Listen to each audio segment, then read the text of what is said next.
Howdy, and welcome back to the Dice Cast. We've got a couple exciting new armies on the channel. I've got my New Year, New Army project finally on the table for the first time, looking painted. There's still some things I want to do with it, but I'm pretty happy with how it's coming along. And it's Sylvaneth, it's tricky, it's got movement shenanigans. I love that kind of thing. And Xander, you've got a new army, or new year, new book, old army. Sure. So I've had Gitz for a few years now, and they've been terrible ever since they came out. But I got the new book in the mail yesterday. It's super good. Mm-hmm. Everybody's buzzing about it, so I'm really excited to try it out. Yeah, definitely not terrible anymore. We'll see how it plays out on the table.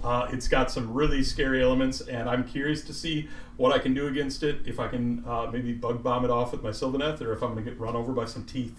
Yeah, I mean, most likely. Well, let's hope for the latter. Let's hope for Squeaks go bouncing all the way to victory.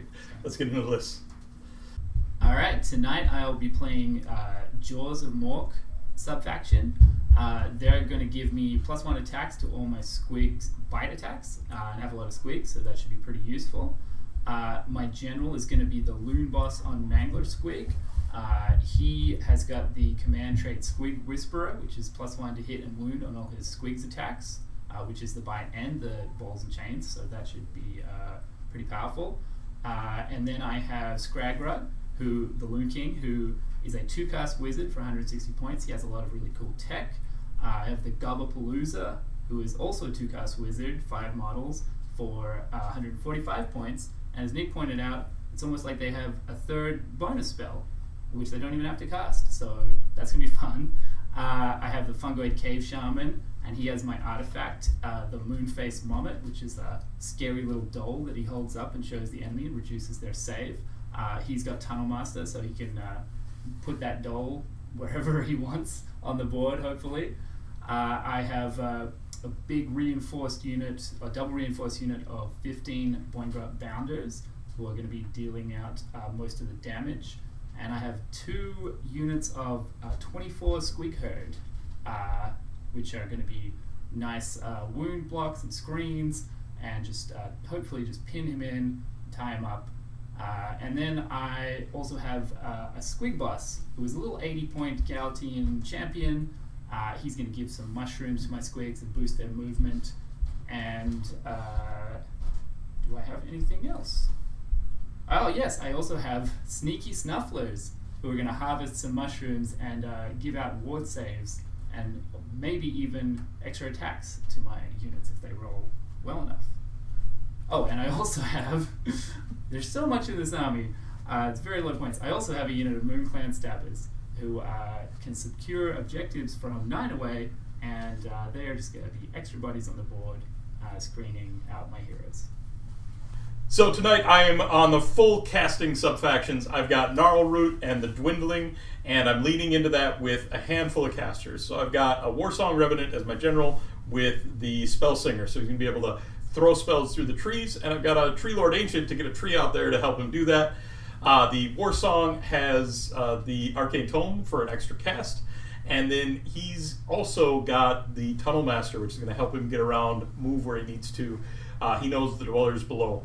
Tree Lord Ancient has Verdurous Harmony to help bring back some of my Spite Lancers.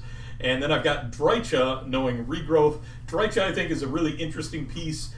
Really good sniper, really good at picking off low wound units and screens. Maybe not necessarily great into these Squigs, but we'll see. I've got a Battle Mage of Gur as well. Of course, the Battle Mage knows Wild Form to help me get those charges off. For my units, I've got 2 5s of Tree Revs, 1 10 of Dryads, and then 6 Spite Rider Lancers to come in, hit hard, and then strike and fade. And I've got 5 Gossamet Archers, and the Gossamet Archers I'm hoping are going to come in big here, screening and then retreating to screen again. So we'll see how it goes here.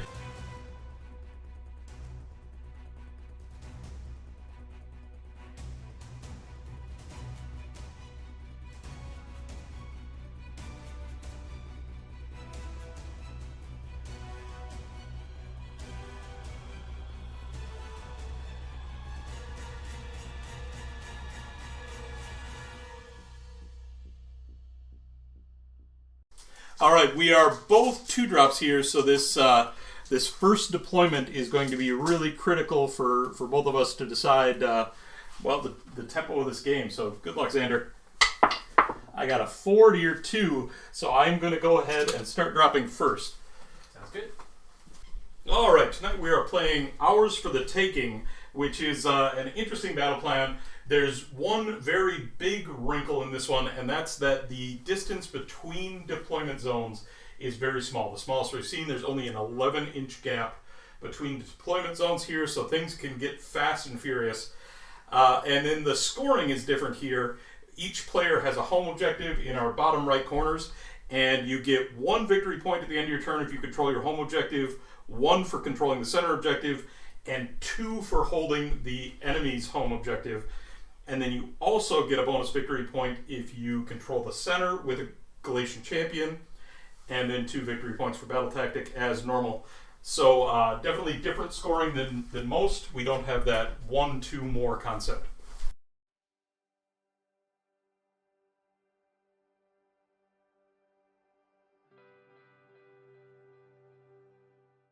Deployment here against this very aggressive Gitz army and the tremendous number of wounds is a tricky prospect, and this battle plan maybe exacerbates that a little bit. So I really spread out down the line. The only thing that I put out on the my most vulnerable objective, my home objective, was my Gossamids, thinking that if Xander comes in, I'll at least be able to potentially retreat them out on an unleashed hell and keep them alive for a little while. But I just wanted to be as cagey as possible, really get my Battle Mage and War Song protected inside the Wildwood so that they can't be hit, and then hoping to keep things alive and hopefully get some things off the table, because there's a lot of it on the table, over 200 wounds on Xander's side. Yeah, so I've deployed pretty conservatively. When I saw where Nick had placed the Spite Rider Lancers, I pretty much telegraphed the fact that he's going to take the first turn. So I didn't take the bait and put my Squig Herd over here to threaten this objective. So I've just deployed pretty much everything within the range of either Scrag Rod or the Loon Shrine's Light, and within the range of all the different overlapping buffs that I want to give out. And he's probably going to hit me with the Warsong Bomb first turn through the Tree-Lord Ancient's free tree, but I'm confident. I've got ward saves and I can rally it back. All right, Xander, good luck to you. Good luck. I am going to take first turn here. I've been going back and forth about how to handle this first turn, but seeing how your deployment's set up, I think it is right to hopefully get some hitting done, get some work done, and then work out from there. I don't have a whole lot of choice in terms of where my places of power are going to be. So it's going to be this piece of terrain with the waterfall, this Ophidian archway, and then this ruin right here, the skull. Yeah, so I'm going to put the Light of the Bad Moon in this quarter of the board. Okay, sounds good. For my battle tactic this turn, I'm going to take Desecrate their lands. And I'm going to pick this piece of terrain, which just touches into Xander's home territory there. For my heroic action, I'm going to try to get a command point with my general, the War Song. And I fail on a 1. I don't like the look of those Spite Rider Lancers, so I am going to put Finest Hour and Scrag Rot. Sounds good. At the start of the round, Drycha is going to be enraged, so her ranged attack is going to have the extra attacks. In spellcasting here, first I'm going to drop out a tree with my Tree-Lord Ancient anywhere on the board.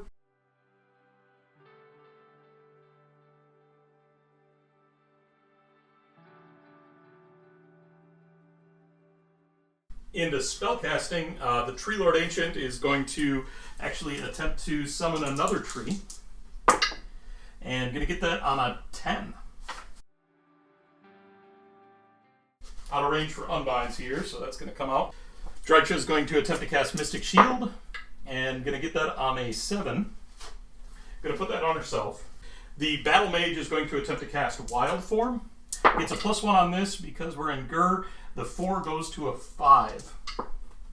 And the 5 is just enough. So that is going to go on the Spite Riders. They are within 12, not wholly within. And then the War Song is going to begin casting. The Arcane Tome is going to give me an extra cast here, so I'm casting 3 spells. Alright, the first spell I'm going to cast is going to be against that unit of the Squig Herd that's around Scragrot. And that's going to be the Dwellers Below. So I'm going to cast that with 2 dice. I get +1 here because I'm near a Wildwood with the War Song. And that is going to be a 9, so that will go off. How that works is 1 dice for each model in the unit, and each 5 will be a mortal wound. So looking for 5s here. So that is going to be 10 mortal wounds into that unit of Squig Herd. So 5 of these guys are going to die. Next spell then is going to be Unleash Swarm of Spites. And this one I'm going to use the Gnarl Root and Dwindle, well, potentially the reroll on, but I'm going to use the 3d6 to cast it. Select 2. And so that is going to, I'm going to pull the 1 here. It's going to be a 7. War Song makes that an 8. So that is going to be 8 dice against each unit within 9 inches of that tree.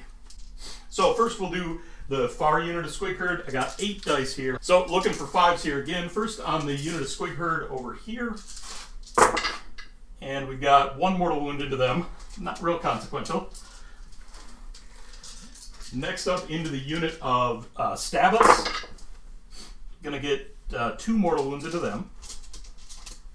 Okay. The Fungoid Cave Shaman is gonna take 1 mortal wound. Alright, and the unit of Squig Herd that I've already done some damage to is going to take 4 mortal wounds. Spiked on them a little bit. Nice. The Gabapalooza is going to take 2 mortal wounds. Not quite getting rid of one of them. Alright, so they have a 4-up ward in the first round. Sure. So only one wound on the Gabapalooza. Okay. I'll put that on Scaremonger. Sure. And then on Scragrot, who does have a ward save, I'm going to do 4 mortal wounds to Scragrot. Ooh. And he has a 4-up ward save, and so he is going to take 2 mortals. Okay. Or 2 wounds. And then 1 more spell from the War Song. He's going to cast the Realm spell. So this is called the Grinding Teeth of Galay, and I pick 1 objective within 12 inches, so I'm going to obviously pick that objective. Casts on a 6, so hopefully we'll get it off here. Got it on an 8. So how this works is I pick that objective, and then each unit within 6 inches on a 4-up is going to take d6 mortal wounds. So first up we've got the Stabbas. They are going to, yes, take 4 mortal wounds. Okay. That unit of Squig Herd, yes, going to take 2 mortal wounds. And then Scragrot, yes, going to take a big 3 mortal wounds. Alright, and I'm going to ward save for Scragrot. And he took 2 more. Okay. And obviously a really nice casting phase there for me. I got kind of everything that I wanted to have happened, but I'm not sure that it's enough. We'll see. So we will then get into our movement phase.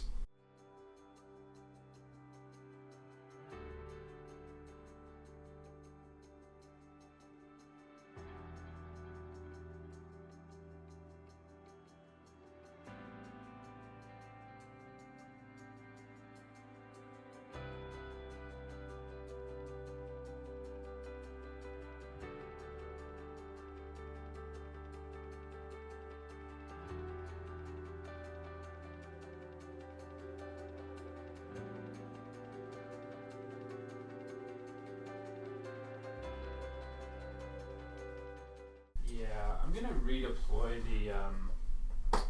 the stabbers. Okay. Tooches. Great. Movement here, there's not a lot of things that I can throw in, and there's certainly not a lot of things that I want to throw into such a tanky castle. So I am putting the unit in that I can safely kind of bomb out of there, but then I'm not committing anything else. I'm screening on all edges of the board, and we'll see how that works out. I may just lose all those screens in a turn, but we'll see. And then hopefully I'm going to get some charges in with these Spite Riders and get some further things lifted here. So no shooting to do. On to charges, just one charge to make. It's going to be with the Spite Riders. They are on +2 to charge thanks to that wild form from the Battle Mage. And they are going to get in on a 7.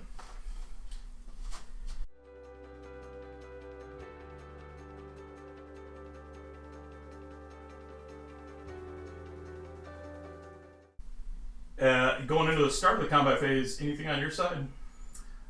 Just that you're going to be -1 to hit from those netters. Okay, makes sense. I am going to pile in with the Spite Riders then, and I am going to spend a command point here for all-out attack and fight first with them. They've got a 6-inch pile in, so.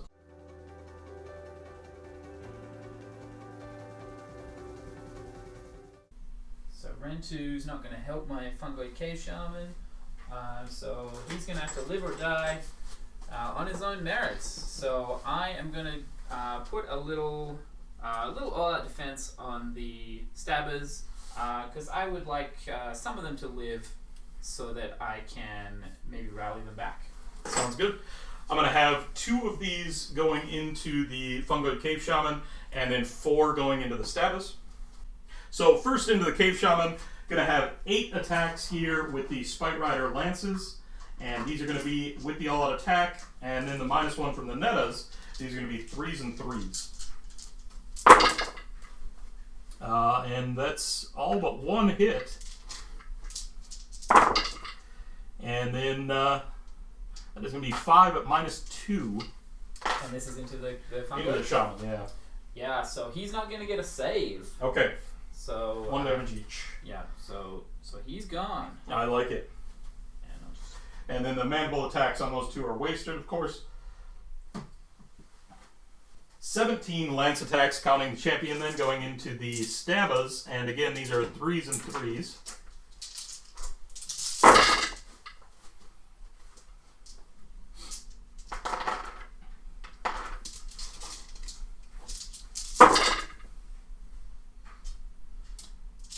And that is going to be 7 at -2 so far. Alright, so they're going to be saving on 6s. No saves for the Stabbers, unfortunately. And then the mandibles are going to be 4s and 3s with those same bonuses and penalties. Good hit roll, though.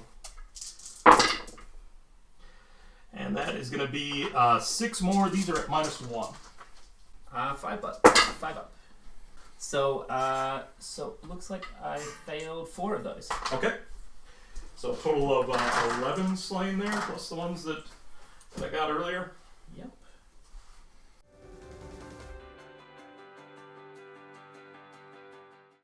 And then, of course, the bugs are going to use the Sylvaneth ability to strike and fade. They're going to come back. Yeet and skeet, as the kids say. I don't know what it means, Nick, do you? I have never heard the term. I'm not sure. Yeah, Urban Dictionary failed me. I tried to look it up. And unfortunately, that doesn't quite clean that unit of Shootas, but hopefully some Battle Shock will help me out here.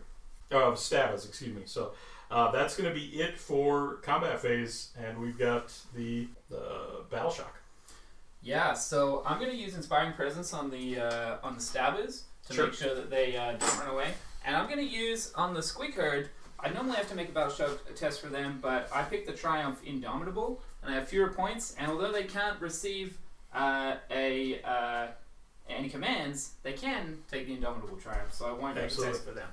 So in scoring here, I control my home objective for 1, I control the center objective for another 1, I don't control the enemy's home objective, I don't have a Galatian Champion on the center objective, but I did complete my battle tactic of Desecrate, so I'm going to get a total of 4 points here. And then it is going to be your turn here, Xander. Alright. Okay, so I'm going to grab a command point for the start of the turn. The Fungoid, if he was alive, might have a chance to give me another one. Scragrut can issue a command for free without spending a point, so that's probably going to come in real clutch. So right off the bat, before I pick a battle tactic, I know I'm gonna use the heroic action to rally. So I actually have 2 heroic actions, given that I'm going second in the battle round. The Gitz one is called Beckon the Lunatic Hordes, and it allows you to rally 3 times without issuing a command point. Okay. Is that once per game or every turn? Anytime. Okay. It's just a heroic action. Awesome. My guys are all under the light of the bad moon, so all my Moon Clan are rallying on a 4-up. The only thing I can actually rally with that, though, is the Stabbers. Normally I'd be able to get 3. Sure. Could have got the Gobblepalooza back if one had died, but because the Squigs, I can't issue any commands to them, they're not going to come back. So, so first heroic action is going to be Beckon the Lunatic Hordes with Scragrot. So it looks like I've got 17 dice to roll, and any 4-ups, they come back. 10 come back. Okay. Wow, that is extremely good. It is extremely good. Okay, great. And then the other heroic action is I am going to heroic recovery on Scragrot. Got it. And he comes back with 1 wound he heals. Okay. Sure.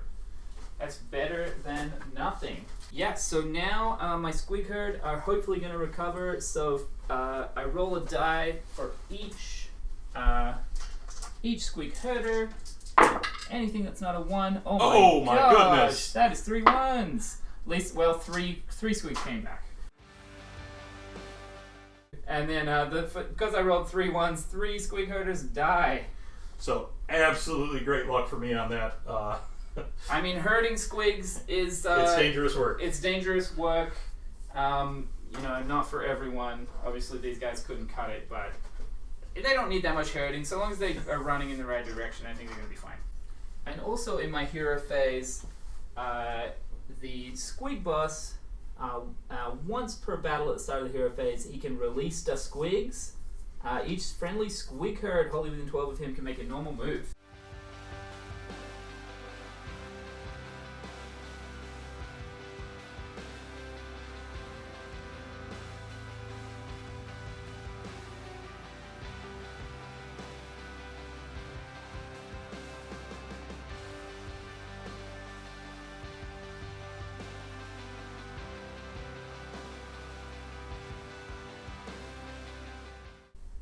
I'm actually going to do eye for an eye, because I feel pretty confident in killing something this turn.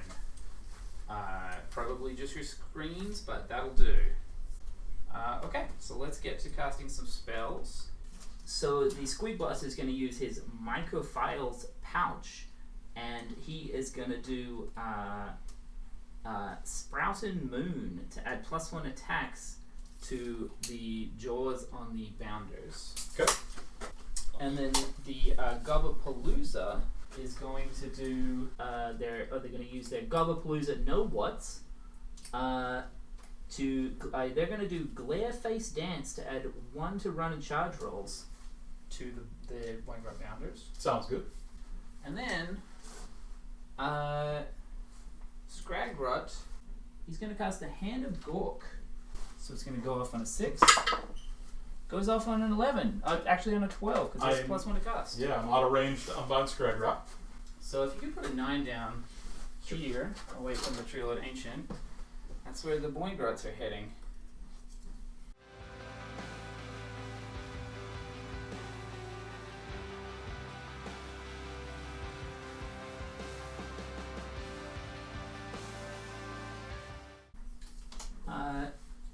Scragrot is also going to cast Fangs of the Bad Moon. It's going to go off on a 3. Oh, I wanted that to be better, but it's an 8. Pretty good. And so I roll a number of dice equal to the casting roll.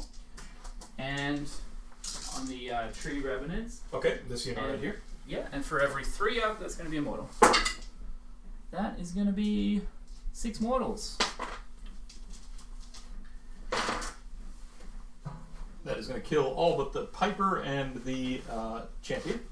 So I am going to do Mystic Shield on the Blue Boss. goes off on a 6, and I cast it with the one that's out of Unbind range. Sure.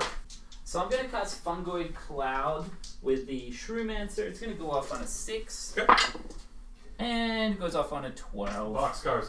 I've got a reroll here, and I can even roll 3 dice, but I can't beat a 12, so that will go off. That's the one cast that I was in range for Unbinds. Alright, so that one's not going to have much of an effect. It's just a range 12 from the Shroomancer, -1 to hit rolls for attacks, the target-friendly Gloomspite Gitz units. Sure.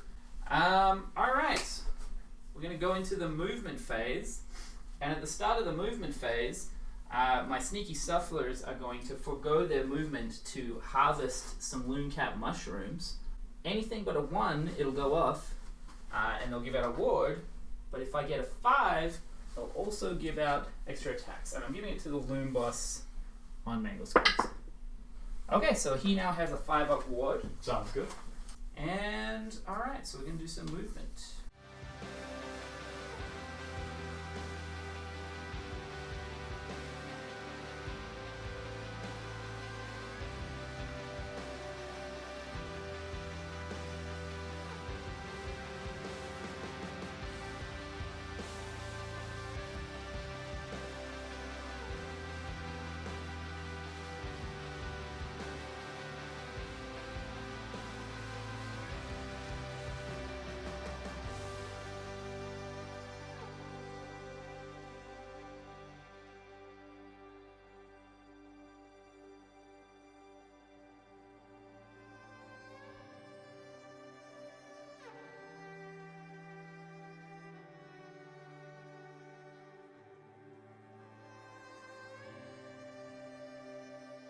I managed to sort of solidly take up position in the mid-board here on the central objective.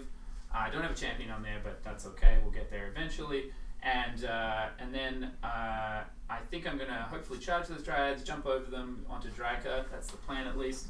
Should be able to take out those Tree Revenants. And hopefully I can pull off an 8-inch charge into the Tree Lord Ancient. We'll see. So let's do some charges. Let's do the really important charge. Okay, so the 8-inch here on the edge? Yep, the 8-inch. And I'm going to use a command point to re-roll. Okay, they do have +1 from the spell you cast on them. Or the ability from the point mushroom pouch, yeah. Didn't get it? No. Alright, so hopefully I can get the double. That was kind of a risky move, but it is what it is. Alright, I'm going to charge with the Loon Boss on Mangler Squig. He gets a 6. So I'm going to do Kersplat into the Dryads, which is roll die for each model in the unit, and I'll 4-up it's a mortal wound. So it looks like 4 mortal wounds. Okay. 4 dead Dryads then.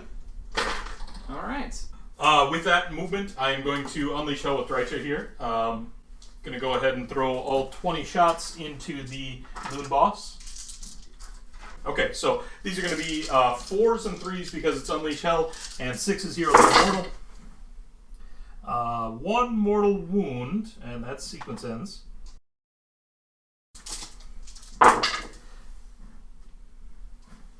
And then we've got a total of 7 at -1, which is canceled out by a Mystic Shield. Alright, so 7 on 4-ups. Okay, so it looks like I failed 4 of those. Okay. And then I've got a ward of 5-up. Okay, so I took 2 wounds. We're going to charge with this Squig Herd. That's a 5. Easily in on a 5.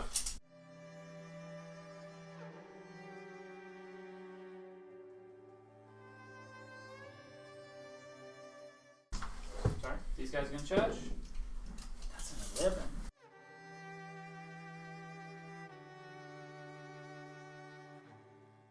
Alright, so now I'm going to do a monstrous action to bounce 3d6. 14 inches gives you some possibilities. 14-inch bounce. So I'm going to use that 14 bounce on the Loon Boss to bounce just over here into the Gossamids. Sure, makes sense. So I'm going straight into the Gossamids, sure. Which means that they won't be able to unleash hell and then run away like they normally could. Makes sense. So that's kind of that's some fun tech. I think that probably my biggest threat is going to be the Dryads. I mean, sounds silly, but they can scratch you pretty bad. Sure. So I'm going to go with the squig herd first over here. Makes sense. All right, so it looks like I've got 18 squigs that can go in after the pile-in into these Dryads. They will be -1 to hit and -1 to wound from the Dryad's ability and that overgrown terrain that they're nearby. Okay, so 18, they're going to get an extra attack from Jaws of Morg, so that's 4 attacks each. So a casual 72. A casual 72, hitting on 5s, wounding on 3s. Sounds good. I am going to all-out defense here. And I'm going to break out my squig dice. Just 6 squig dice and 20 normal dice. Okay, so 36 and then 36. Yep. You said 20 normal dice? 30 normal dice, 30, sorry. Okay. Looks like 14 hits. And again, truly you need some sort of automated dice bucket roller to play Gitz. Thank you.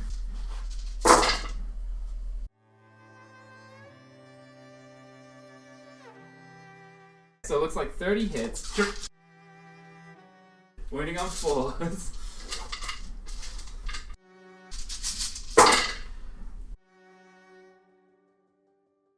$16 hits. Okay, 16 at Rend 1. at Rend 1. One Rend is canceled out by the all-out defense, so these are going to be 5 up. And pretty good. Okay, with the attacks from the squig and then the mortal wounds from the mangler that they received earlier, that's going to wipe the Dryads. And then my activation, I'm going to activate first with the tree revs over here. They're going to put all their attacks in the squigs and going to pile in their 3 inches. I will use their free all-out attack here that they can do once per round. So it's going to be 2 attacks with the Protector's Glaive on 3s and 3s, 2 hits, and 1 wound at -1. 1 wound at -1. Excuse me, he gets 1 bonus attack as well. Okay, and that missed. So they don't have they have a 6-up ward, so that's going to go straight through. 2 damage. 2 damage, okay. And then the Enchanted Blade, also on 3s and 3s, both miss. Okay. Your activation. So I'm going to activate the Loon Boss into the Gossamids. Sure. So with his Squig Whisperer, he's +1 to hit and wound with all his mounts weapons. So first I'm going to do the non-mount weapons. I could have used Bite the Moon with the Loon Boss on Mangler at the start of the combat phase, but I really Doesn't seem necessary I here. want to save that until the Bounders can get in. So I'm just going to do regular attacks into the Gossamids. So I'm going to do the Loon Boss's Moon Cutter first. 3s and 3s. All hit. 3 wounds at Rend 1. I like that the Gitz's normal weapons have Rend now. They never used to. 3 6s. Gonna pass 1. How much damage? 2 each, so 4 damage. Okay. That's 2 dead Gossamids. I'll just cut straight to Huge Fang-Filled Gob. So that's going to be 5 attacks because of Jaws of Mork. It's going to be 2s and 2s.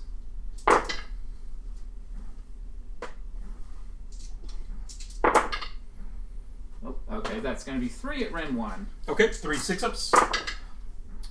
Past 1, how much damage each? It's D6 each. That's going to be 10 damage. That is the unit. Yeah, neat trick there with the bouncing of the squig to be able to dodge the Gossamids. Tricky Unleash Hell, so thank you. Cleared those off nicely. And then you've got another activation over here with the squig herd. Yeah, so I'm going to try and wrap these guys to get as many of the squig herd in as possible, but I think yeah, the writing is on the wall here. The writing's on the wall for these tree revenants. So once you finish the pile in here, I'll go ahead and just pull the tree revs. They're definitely going to die. Oh, okay. All right. Party pooper. That gets us through combat. In Battle Shock, I don't have anything that survived in Battle Shock. I've lost 1 squig. You've lost 4 out of this unit with the squig herders that died this turn. Yeah, that's absolutely right. So I'm going to roll my bravery, and my bravery is 3. Okay, so that's going to be 6, so 3 run away. I'll take it. I'll take the wounded guy off, and there we go. And they were out of 9 inches of anything to pump mortal wounds into. So yeah, there's the turn. How do you score here? Yeah, so I got eye for an eye, so I got my battle tactic. Looks like I've got my home objective, the center objective, and your home objective. So that is going to give me 6 victory points. Yeah, absolutely. Great turn. Thank you. And then we've got a really big priority roll here for round 2. I have got a 5-year 4. I obviously have to take it. If I don't, I'm going to get really boxed in here in unpleasant ways. So I'm going to take the turn here. And we'll get into Sylvaneth, top of 2. For my battle tactic here, I'm going to take eye for an eye. And for my heroic action, I am going to go ahead and finest hour Drycha. Drycha is going to be enraged again. And then you've got your heroic action. I'm going to heroic recovery the loon boss. Okay. 9. I think that is lower than his bravery. It is. What's his bravery? 10. Jesus. And recover 3. Gets 3 back. He's back to full health. Very nice. First up, the Tree Lord Ancient is going to attempt to summon a tree.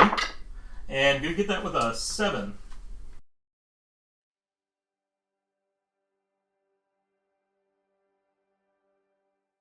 Drycha is then going to attempt to cast Mystic Shield.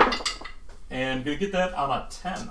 I should have mentioned that on this turn, I'm going to use Scragrot's ability, which is called the Loon King's Entreaty, to ensure that the Bad Moon moves, and it moves to the center. So the Bad Moon's light is on the whole board. Okay. So, Drycha, Mystic Shield on a 10. So I need a 10 because Unbinding here with what? with Scragrot. Okay. Got it. Got it. Okay, no Mystic Shield on Drycha. The Battle Mage is going to attempt to cast Wild Form.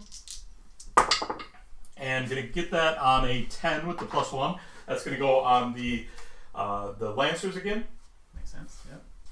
The Warsong Revenant is then going to attempt to cast his War Scroll spell. Going to roll this with 3 dice. And going to put it through this tree right here if it goes off. So that I'll pull that 2. This 10 becomes an 11. Ooh. And we're going to go through that tree for everything within 9 inches, which is going to be this Squig Herd, the Stabbas, Scraggy, and that Loon Boss. Nice. So we'll start with the Squig Boss, looking for 5s here. And we're going to do 4 mortal wounds, which I think is the magic number against him. Excuse me, 5 mortal wounds. 4 would have killed him. Okay. Against the Squig Herd, gonna have 2 mortal wounds. Against the Stabbas, that is pretty good. That's 5 mortal wounds again. Okay.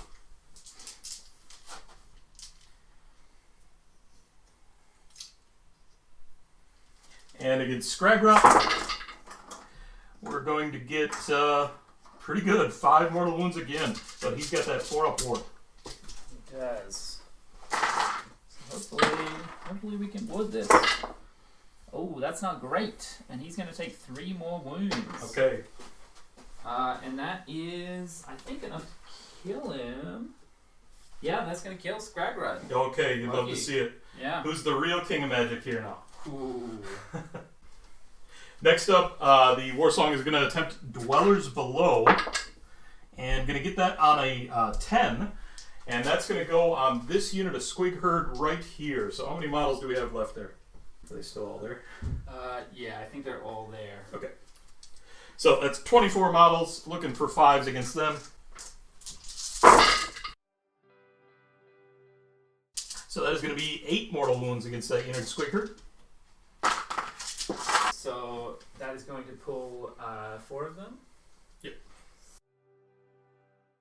And then lastly, we're going to do Grinding Teeth of Gallet, and that's going to be over here from this tree onto this objective. And that's going to go off with an 8. So on a 4-up, yes, that's going to do 4 mortal wounds to the unit of Founders. Nice. that's going to be it for my casting. We'll get into movement here.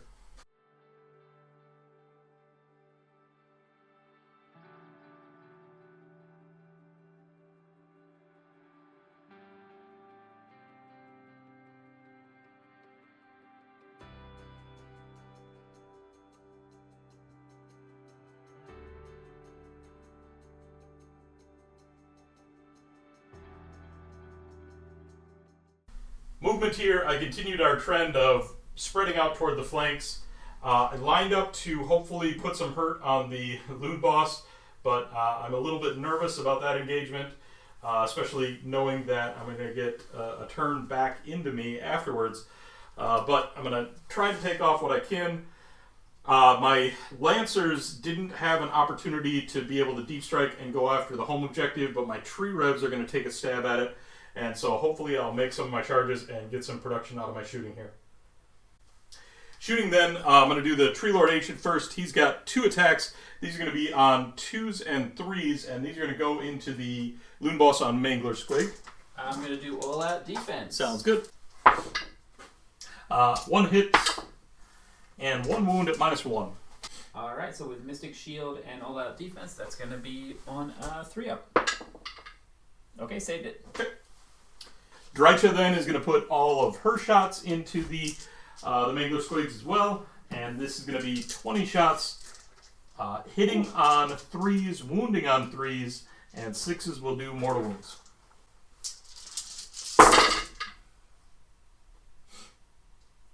That is not many 6s. So no mortal wounds there, but a decent number of hits.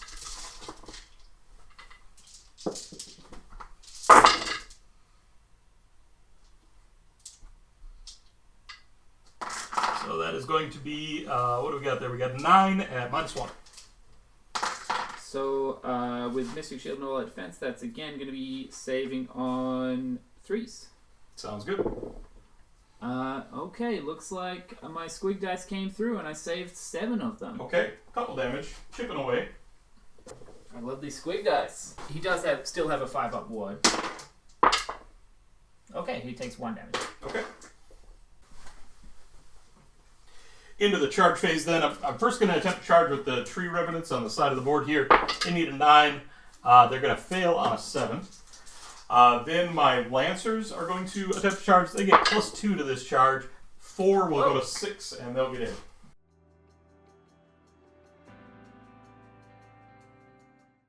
Gonna roll then with my Tree Lord Ancient. I'll roll and then decide where I want to go. He got a 5. I'm going to spend a command point to re-roll that. Oh, you want to go back into my boundaries? And that goes up to an 8.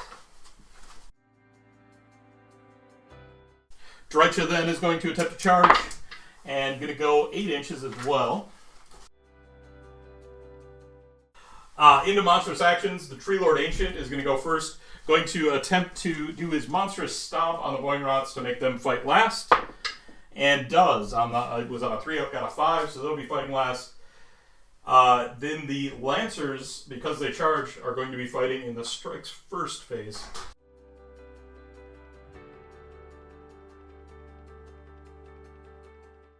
So the Lancers fighting first, going to put all of their attacks into those squigs. So I've got 25 attacks with the Lancers. These are going to be on 3s and 3s.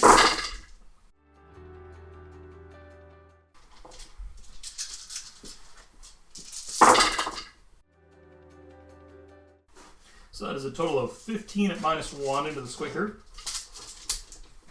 Alright, so they don't get a save. And then I've got 18 attacks with the bug mounts. These are going to be on 4s and 3s.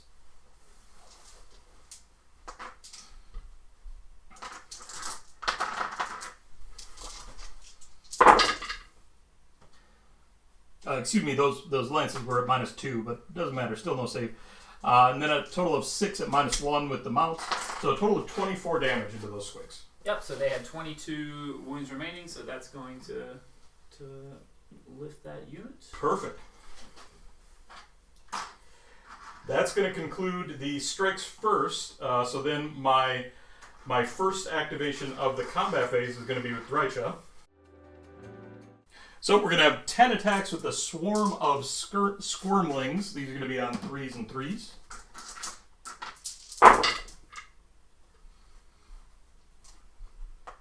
And 6s here do a mortal wound instead, so 2 mortal wounds.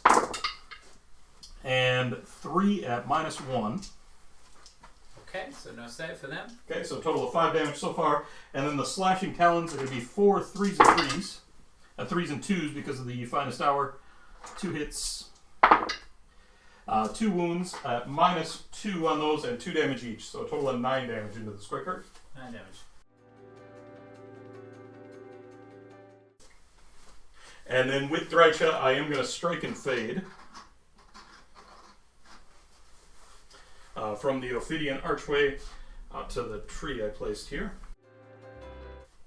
And then, because the bounders are fights last, I'll get to fight with my tree lord before they go. Yep, so I'm going to do all out defense. Sure. So he's going to have 5 attacks with his sweeping blows. These are going to be on 3s and 3s.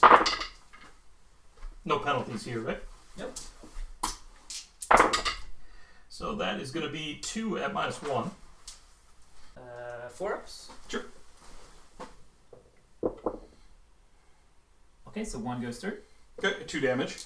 And then the Impaling Talons on 2s and on 2s, and I will fail both of those. Oh no. And your activation at long last. And I am going to all-out defense here with my tree lord. Okay, so I'm gonna. It's gonna be 9 attacks with the fang-filled gobs. Okay. So that's 4s and 3s.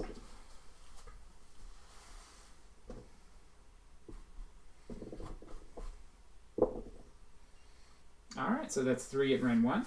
3 at round 1, canceled out by the all-out defense, so you're going to get 3s. And I'm going to pass 2 of those.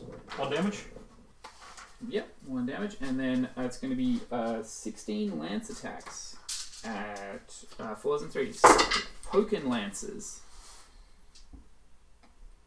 Pretty good.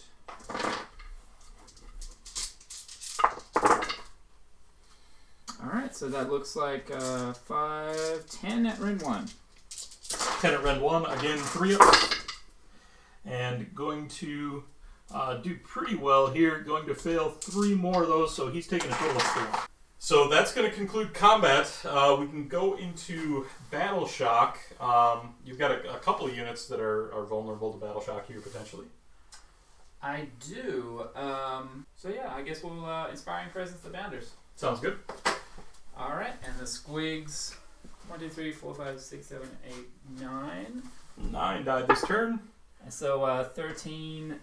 So that's 10 run away from this unit. Let's check if any of them are in range to bomb anything. Looks like no. Strike and Fade coming in nicely there to get me out of range of the mortal wounds they can do when they run away. Yep. So hopefully my squig herders can bring back at least a few. And then your Stabbas. My Stabbas. Did my Stabbas lose 5 this turn? Yeah. Yeah, they got 8. You were at 13, yeah. Stabbas, ooh. 11. So they lost 7. Okay, but not quite enough to wipe the unit, right? Not enough to wipe the unit, unfortunately. But I don't have any heroes left to do heroic actions with, which is kind of a bummer. And that's going to be the turn. Now, unfortunately, I don't hold any objectives on the table right now. I don't hold my home objective. I don't hold the center objective because I did the Strike and Fade, and my Tree Revenants failed their charge. The Lancers weren't able to get back on that objective. So I'm just going to score 2 points here for my battle tactic and feel pretty bad about it. And we'll have Gitz turn 2 here. Yeah. Bottom of 2.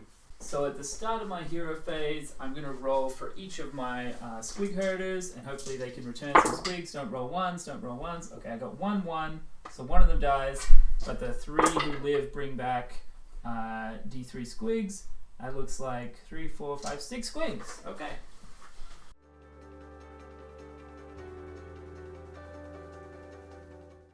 I'm going to do heroic leadership for the wound boss.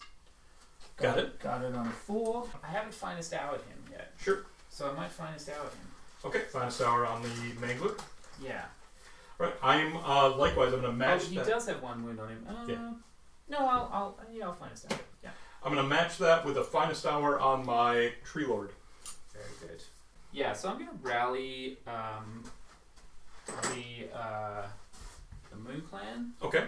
Stabbers. So that's going to be 19 dice. Okay, now do they get the 4-up rally here? They do get the 4 up because they're affected by the light of the bad moon. Okay, sounds good, because it is still table line. Yep. Those stabbers just hanging on. Just hanging in there. 11 come back. Okay.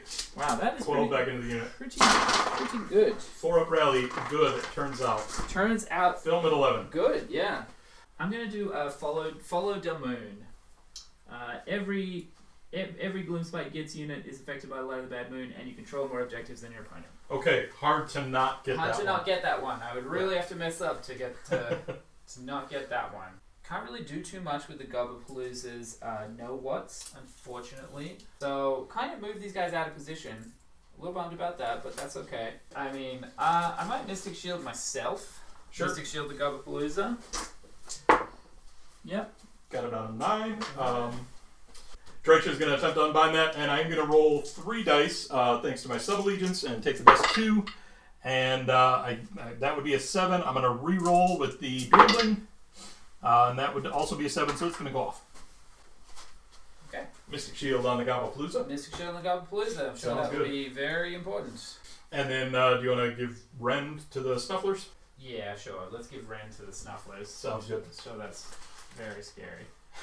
Not the most impactful, but it's something. Yeah. In the movement phase, the Snufflers are going to give a ward to the. They got to dig for truffles, right? They do have to dig for truffles. I'm just going to do. It's actually at the end of the movement phase, but I'm gonna. There it is. So okay. actually, the Gobblepalooza gets a bonus attack too. Pretty okay. exciting stuff. Devastating. Yeah. All right, into movement. Okay.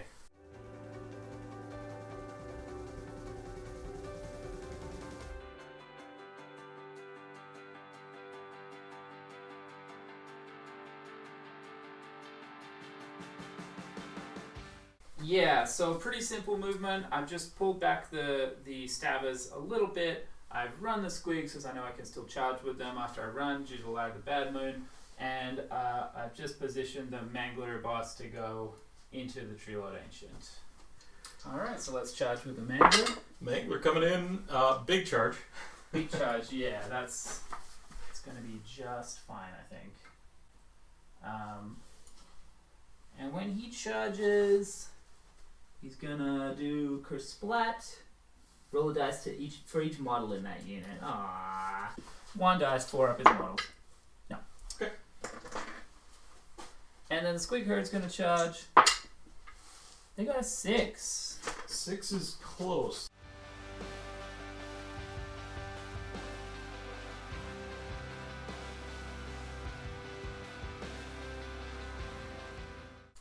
I'm going to roar the Tree Lord Ancient. Okay, sounds good. Nope, does okay. not go off. And then I'm going to attempt to give Fights Last to your Mangler. Makes sense. And it does not go off. Woo! Let's do the big boss. Let's go. Okay, Mangler's coming in first. Yeah, Mangler's coming in first. Okay, I am going to all-out defense with the Tree Lord here. Okay. I'm already on 2s and 2s for the attacks that matter, and then I'm on 2s to wound for the Moon Cutter because of Finest Hour. So I'm not going to do anything else. Okay, so we're going to go with the Moon Cutter, 3s and 2s.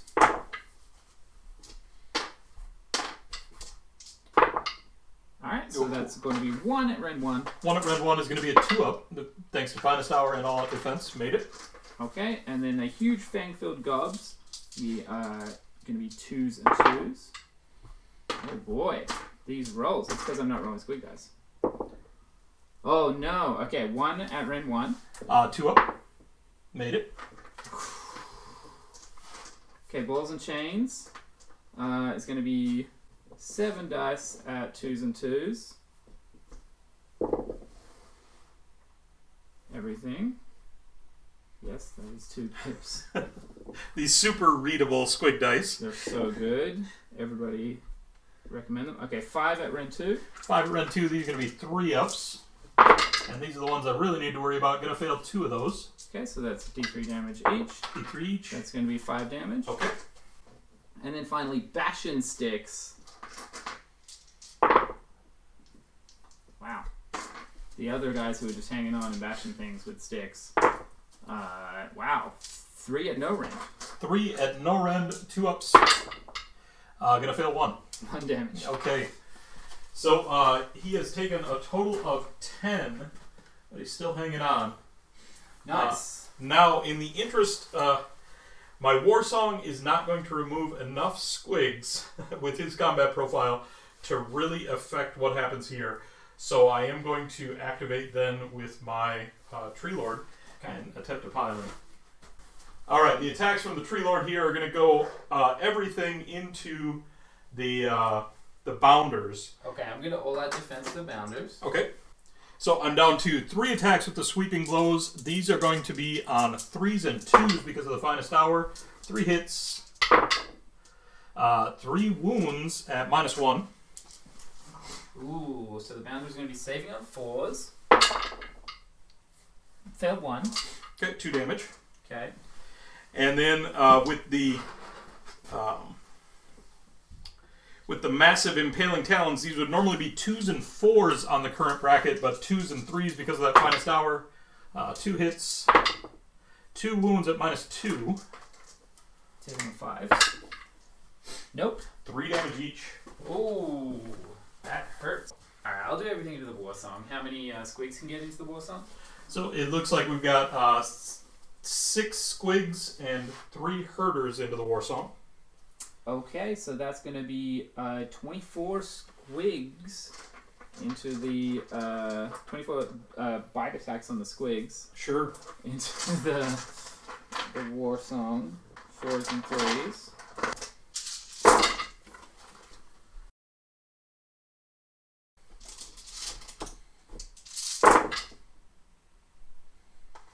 Alright, 2, 5, 10 at Ren 1 into the War Song. 10 at Rend 1. These are going to be 6 ups. Gonna make 2 of them, and then he's got his 4-up ward. And going to fail 4 of those. So he's gonna take 4. Out of how many wins? 7. 7, okay. And then the Squig Prodders, don't die to these, that would be super embarrassing. It's 3 Squig Prodders, okay. 5s and 5s. Oh boy. No. Okay. So the War Song survives at least this combat phase. And then he'll fight back. He's got 5 attacks with the Spearing Vines. So, Spearing Vines here, these are going to be 3s and 3s from the War Song. Going to be 2 hits.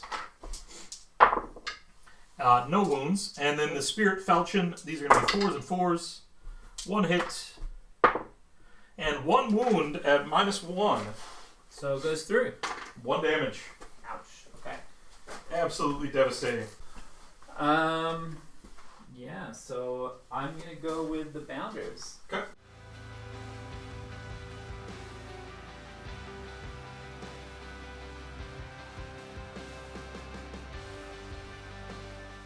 $16 with the Lances and they're going to go off on 4s and 3s. Pretty good roll. See how I go. The wounds. Alright, so that's going to be 7 at Ren 1. Into Big Lad. 7 at Ren 1 are going to be 2 ups because of those the same bonuses as before.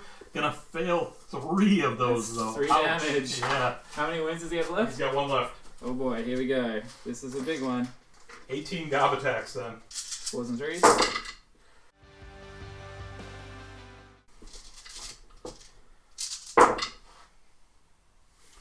That'll be 5, 8. 8 at Ren 1. 8 2s, need all of them. And I'm going to make all of them. Whoa! Make up for that last one. So Okay. the Tree Lord survives on 1 wound remaining. Wow. Huge. Huge. Potentially. We'll see. And then I've got the Battle Mage, the lone champion of the cause over here, still fighting. Hopefully he can get 1 damage in, kill a squig, because anytime I kill a squig and get to force a Battle Shock on him, that's going to be a good thing for me. 1 attack with the Wizard Staff, 4 is the hit, misses. Okay, that's that. Fantastic. Okay. So Battle Shock is only on my Founders? Yeah, Battle Shock on the Bounders then. I was really hoping to kill that guy so that I could rally them. Nearly did. Bravery 5, and I've lost 5. Roll low. Ooh, okay. So that's a 9. Four Bounders running. You love to see it. So I think I got 6 points. Yeah, you scored all the objectives. So 2, 3, 4. You don't get the bonus for the Galatian Veteran Champion, but you did get your battle tactic for a total of 6. Yep. So the big lead then, 12-6 after round 2. I feel like I'm nicely ahead on board. I'm getting control here, but this point deficit is really racking up, and you've got these squigs locked in with my War Song. If you get the turn here, I'm going to be in trouble. And I've got a 6 tier 5. Wow. Oh, huge. I am definitely going to take it here. I don't have any real choice. I'm definitely taking it. So we will get into Sylvaneth, top of 3. So start of the hero phase. Couple things. End of my turn, I'm going to bring back a unit through the... Loon Shrine, trying to bring back a unit. On a 4+. Nope, didn't happen. Okay. Bummer. Big. So at the start of my hero phase, my units that are within 9 of the trees are going to heal. So that's going to be my War Song and my Tree Lord. My battle tactic this turn is going to be gaining momentum, and I'm going to pick the unit of Stabbas. And for my heroic action, I'm going to attempt to get a command point with my War Song. And I did on a 6. My heroic action, I'm going to attempt to get a command point as well. Yep, and I do on a 2-up because one of my generals is dead. Sounds good. My War Song is then going to start off our spellcasting here. Going to attempt first to do the Dwellers Below on the unit that she's engaged with. And failed that on a 4. I'm going to use my once per phase reroll here. And going to get that on an 8, so that's going to target that unit. 10 models left in that unit, and we're looking for 5 here. That is going to be 4 mortal wounds into the squigs. Okay.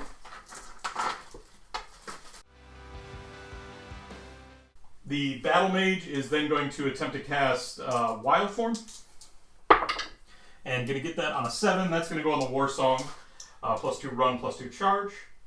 Okay. The War Song is going to attempt to unleash the spikes. Going to roll 3 dice here. And going to fail that. The 2 and the 1 become a 4, and I don't have my reroll anymore, so that's going to fail. And then for the last spell, the last spell from the War Song, going to attempt the Grinding Teeth of Gallet. And going to miscast. Ouch. And take a D3 for 2. Going to ward that on a 4. Going to ward both of them. That's going to be all for casting there. Worst casting I've ever seen. No, certainly not great. Not the worst. Not the worst. I've seen worse. The the Tree Lord Ancient is going to attempt to cast Arcane Bolt. And going to get that on a 7. And then Drycha is going to attempt to cast Regrowth. And going to fail that with a 5. Drycha is going to be enraged here again, of course, and we'll get into movement.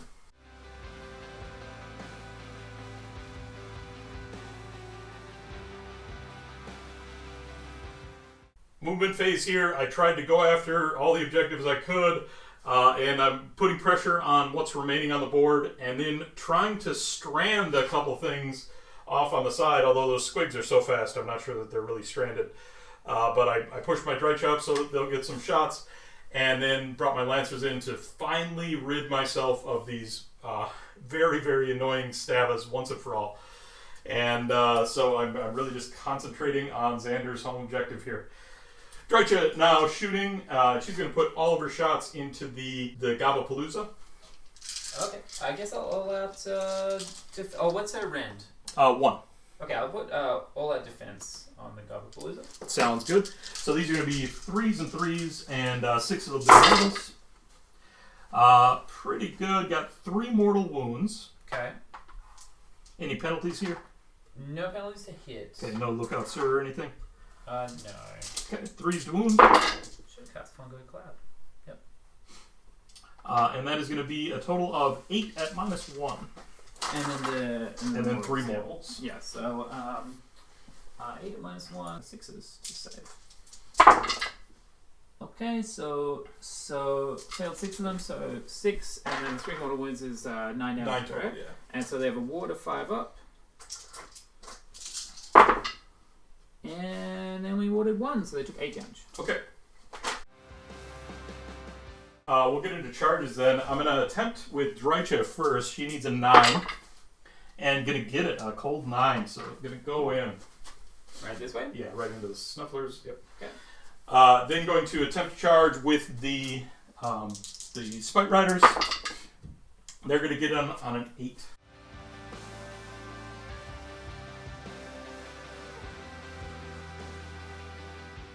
Then the Tree Revs are going to attempt to charge as well. And they've got a 6. I think that gets you in. Yeah. Yep. Oh, these stabbers, these brave stabbers. They've held the line for so long this battle. But I don't know. So in the combat phase, the Spite Riders get strike first when they made a charge. So they're going to attack first. They'll do their pile in and just consolidate. And they're going to put all their attacks into the stabbers, of course. And they will get the -1 to hit. I'm going to cancel that with an all-out attack. Let's lift off the stabbers. I think they're going to go. Sure. Yeah. Sure. Okay. And then for my first real activation, we're going to do Drycha. She's going to pile in and put all of her attacks into the Gabapalooza. Okay. All right.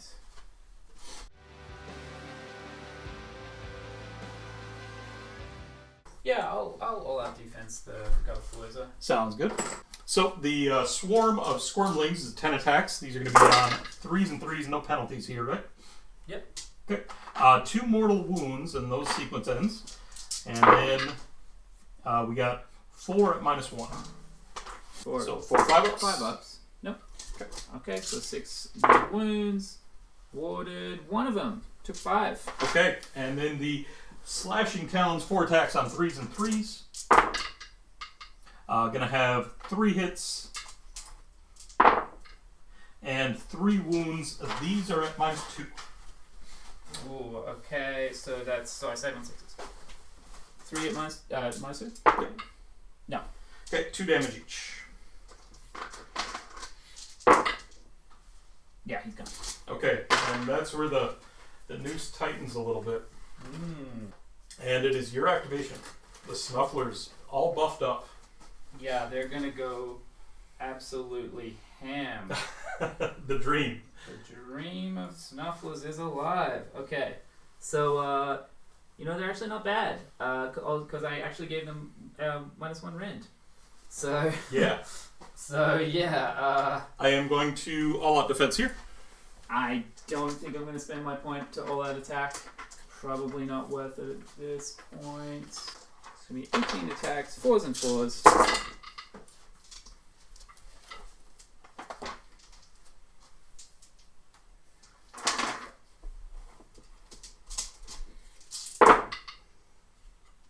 That is 3 at Rend 2. 3 at Rend 2. With the all-out defense, these are going to be 4-ups. And I made 2. 1 damage? 1 damage, Okay, yeah. Drycha takes 1. Okay, and then 6 and 4s. I think I only got 1, 2. 3 at 1 rend. 3 at 1 rend. 2s. And gonna fail 1. 1 more damage. Yep. Okay, and then kind of a weird interaction here. My Tree Revs are going to fight. They charge, so they have the privilege. And all they're going to do is make a pile and move, and then use the Strike and Fade from the Woodland Depths to teleport out and provide a little bit of screen. And that is going to be my turn. Sounds good. So I control your home objective. Yep. I control the center objective with a galley champ. So Yep. 2, 3, 4, and I complete my battle tactic for a 6-point turn. Yeah, nice. Battle shock happens back here. Oh yeah. Okay, so battle shock on the one mortal onto one mortal as on a 2-up. Yeah, on a 2-up. Yeah. Okay, so one squig runs Nope, and didn't happen. fails to do mortal to the battle mage. He stands strong. Okay, and we'll see if we can bring back some squigs in the hero phase. Yes, we can. We can bring back 3 squigs. Okay, and the squig herder stays alive. Stays alive. And we are going to do back in the lunatic horde. Oh, we need to see where the moon is. We need to see if the moon has moved, my friends.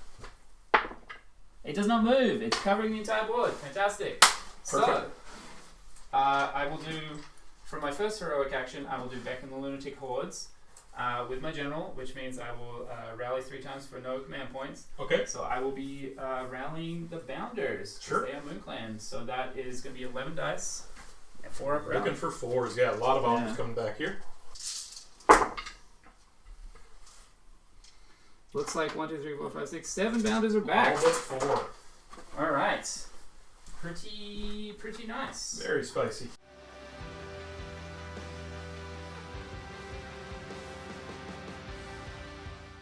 The other one, I'll just heroic recovery my Moonblast. Yep, he's back. There's 1. I'll do Moonlight Raid. Pick an objective controlled by opponent. You can complete it if at the end of the turn you control it, and every Gloomspite Gitz unit contesting it is affected by the light of Batman. Okay, so the center objective here. Yep. Okay, for my heroic action here, I'm going to attempt to heal. I'm going to attempt to heal my Tree Lord Ancient. And I got a 10 on the dice. And my Tree Lord Ancient, unlike the Mangler Squigs, is only Bravery 9, so that's going to fail. Bummer. Okay.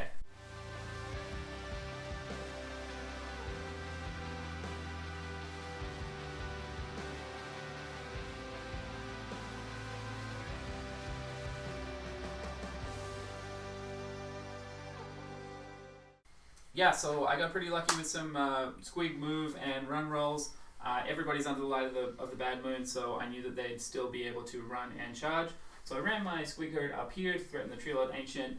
I flew my Mangler boss over here, right to the center objective, hopefully clear it off, and the Bounders also flew. So, no shooting to worry about.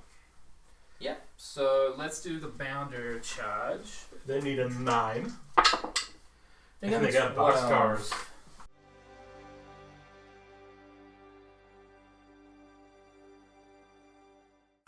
4 up.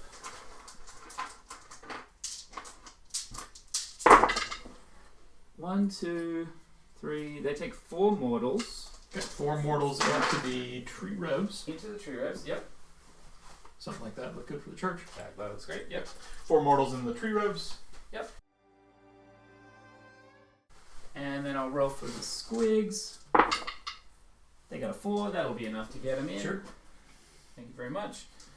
And then the Mangler boss, he got a 9, which is very interesting because he can fly, and he's going to go right into the general. Yoink over into the general. Makes sense. Yeah. Kersplat goes off. Kersplat does. Oh, yeah. All right. Kersplat goes off 1 model, so it's a 4 up. No. Okay. Monstrous actions. Yeah, monstrous action. I'm gonna roar. I'm gonna roar the war song. Got it. Okay. I'm gonna try to give Fight's Last to the unit of Squig Herd, and got it. Okay, that's fine. Let's go with the boss first. That makes sense to me. He's gonna activate Bite the Moon. So a +1 to wound rolls for friendly Squig units wholly within 18 of this unit. Sounds good. Fun. He's been saving that all game. So let's do Moon Cutter, 3s and 3s. Okay, 1 at Rend 1. Okay, that's going to be a 6 up. Maybe. Whoa, nice. Huge Fang-filled Gob is going to be 5 attacks as a Jaws of Mork. 2s and 2s. 4 at Rend 1. Okay, 6s. Failed all those. D6 damage each. Whoa, Ooh. not too good. 5, 6, 7, 8 damage. Okay, got a chance here. These are 4-ups. Going to take 3 of those. How many do you have left? I've got 1 left. 1 left. Okay, so let's see. We've got Balls and Chain, 2s and 2s. Alright, 5 at Rend 2. Okay, those are straight through. How much damage? D3 each. Okay. Looks like 1, 4, 5, 6, 7, 8. Okay. And just need to make all of these 4-ups casually. No. Yeah. That's going to be the war song. And then my activation, I'm going to activate with the tree revs. Yep. And they are going to use their, let's see, they're going to use their free all-out attack and put all these attacks into the Boing Rot Bounders. I'm going to do all-out defense on the Bounders. Sure. So I've got the Protector Glaive. These are going to be on 3s and 3s. All hit. And 2 wounds at -1. Okay, so 4-ups. 4-ups for the Bounders. Nope. 2 damage each. So 4 damage total? Yep. Nice. And then the blades from the other 2 on 3s and 3s as well. 3 hits. And 3 at -1. 3 at -1. Okay. Whoops. Failed 1. Get 1 damage. And then your activation. Yep, so my squigs are fight last, so I'll go with the Bounders. Sure. And then once they pile in, I'll go ahead and pull my tree revs here. They are not going to make it out of this fight. And then my Tree Lord Ancient is going to get to fight because of the fights last on the squigs. Yep. Down to 2 attacks on the sweeping blows. These are going to be 3s and 3s. 2 hits. And 1 wound at -1. Okay, so it goes through. 2 damage. Okay. And then 2 attacks with the talons. 2s to hit. 1 hit. And then the real big 5 to wound here. And we got it. 1 Whoa. at -2. One of my... Okay, it goes through. 3 damage. Ooh. Wow. Crazy stuff. So we killed 3 of them. 3 of them, yeah. And your go then. I am going to all-out defense them with the Tree Lord Ancient. Okay, so 24 attacks with the Fang-filled Gobs. And they're going to be 4s and 2s.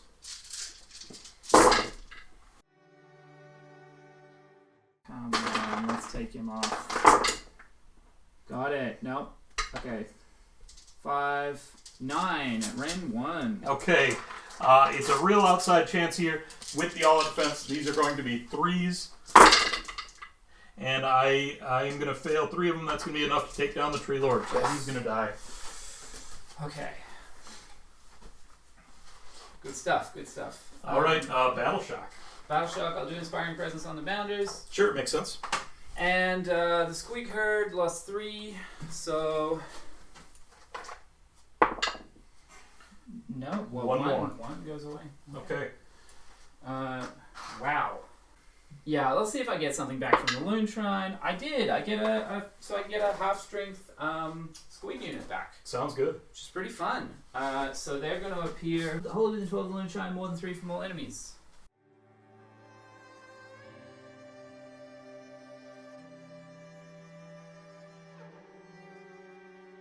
So I've got this objective, thanks to the Loon Shrine, I have this objective. I have all the objectives, so that'll be 1, 2, 3, 4, and then 2 from a battle tactic is 6 points. Okay.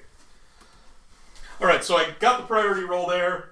We can talk it out a little bit. I can probably scrape a battle tactic here. My Spite Riders can go and kill the remaining Squig Herd there, take that objective probably. Dry Chick can do something like teleport over here and take this one. I'm going to get some points. I'm going to claw back at the lead, but the reality is I'm just too far back on points now.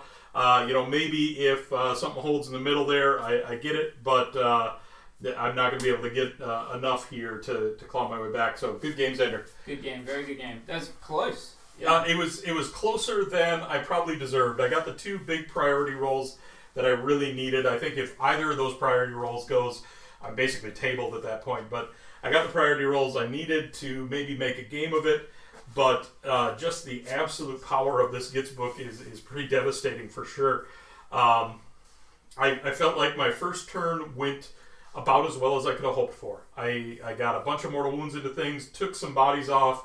Battle Shock helped me a little bit, but then they just keep coming back, right? And that Stabba's unit I could not get through. They ended up holding objectives and scoring for a long time and keeping the recursion going. And then the Squig Herd did the same. And then eventually at the end you get the Squig Herd back after I finally wiped them out. So definitely an uphill battle, I think, against this Gitz book for most armies. Yeah, I would agree. That honestly, that was my first time playing with the new book. It plays very differently from the old book. The constant recursion and the overlapping buffs and the extremely reliable long-range move on the squigs and the sheer punch that this guy, the Loonboss Mangler, puts out. I misplayed quite a few things. I definitely deployed the Fungoid and Scragrock incorrectly. I think I should not have Hand of Gorked the Bounders to the other side of the table. First turn, I think I kind of just but the army is so forgiving that it absorbed my mistakes, and like you said, if I had won Prio on turn 2 or 3, I would have cleared off one of your big heroes. I would have perhaps cleared off the Spite Riders, and it would have been over much quicker. So I feel like this is an army that really can kind of cushion your mistakes, and once I learn this army, it's going to be extremely dangerous. I made the choice to go first in top of 1, and that's something that I kind of hate to do, but I felt like if you were able to really spread out your wound dense units onto the board, I was gonna have uphill sledding with scoring the whole game. And once you did that, that's what we saw, right? I just wasn't able to hold the objectives. Even when I was winning a lot of the fights, I wasn't holding the objectives, and they're definitely going to be showing up, I think, a lot. I think the Gitz are definitely going to appear strongly in the meta and be a real force to be reckoned with. Yeah, I really think squigs are absolutely worth their points. Squig herds are way more useful than I even thought looking at their war scroll, and I thought they looked amazing.